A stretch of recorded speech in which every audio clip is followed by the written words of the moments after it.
सर्वांना क्रांतिकारी जय लहूजी, जय अण्णा, जय भीम.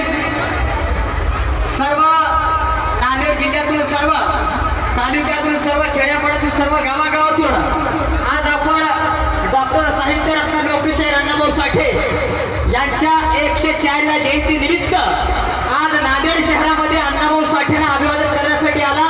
त्याबद्दल नांदेडकर जयंती मंडळाच्या वतीकडून तुमचं मनास्वी शब्द सुमने हार्दिक हार्दिक असं स्वागत. मी थोडक्यातच आपल्या समोर लोकशाहीर अण्णाभाऊ साठे यांचे विचार आपल्या समोर मांडणार आहे.